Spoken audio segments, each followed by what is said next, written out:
Bonjour, c'est un nouveau numéro d'une histoire, une question. Je suis Laurent Kivogne et mon métier est de favoriser l'émergence. Je voudrais vous raconter aujourd'hui une histoire de la tradition juive qui est racontée dans le Cercle des menteurs, le livre de Jean-Claude Carrière, dans lequel je pique de temps en temps des histoires. Et comme il le dit, elle a un étrange accent zen.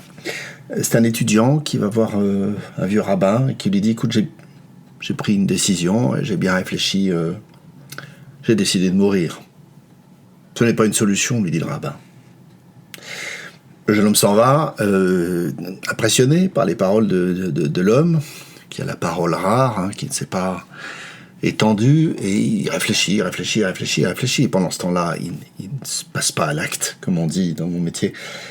Il sursoit. Et tant et si bien qu'une semaine après, il revient voir le rabbin et il lui dit « Écoute, tu as raison, j'ai bien réfléchi et j'ai décidé de vivre. » Ce n'est pas une solution, lui dit le rabbin.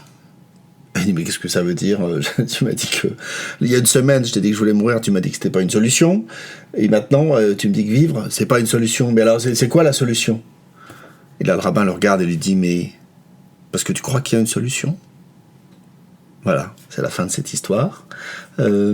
Si vous voulez réfléchir à ce à quoi, quelle question vous vient en l'écoutant, ou ce qu'elle vous inspire tout simplement, mettez sur pause.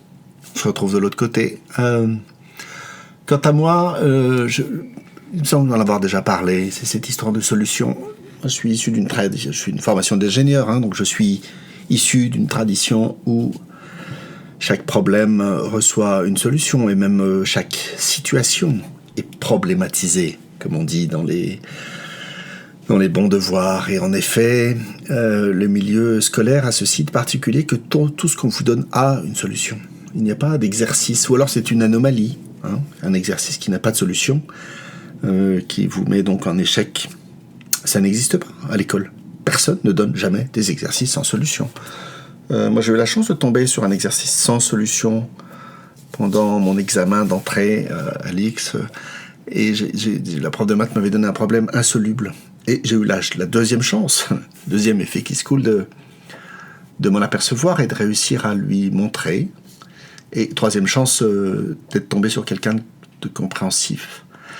Une femme compréhensive qui ne m'a pas... qui ne s'est pas offusquée ou je ne sais pas quoi. En tout cas... Ça m'a valu une merveilleuse appréciation, ça m'a valu un 20 sur 20 pour tout vous dire. C'était beaucoup de chance de tomber sur un espace qui n'avait pas de solution. Et ce que j'aime bien dans le mot solution malgré tout, c'est que, et on ne l'envisage pas toujours comme ça, c'est comme soluble. Quelque chose qui est soluble dans l'eau, c'est quelque chose qui se dissout. Au fond, la solution d'un problème, c'est faire qu'il se dissolve.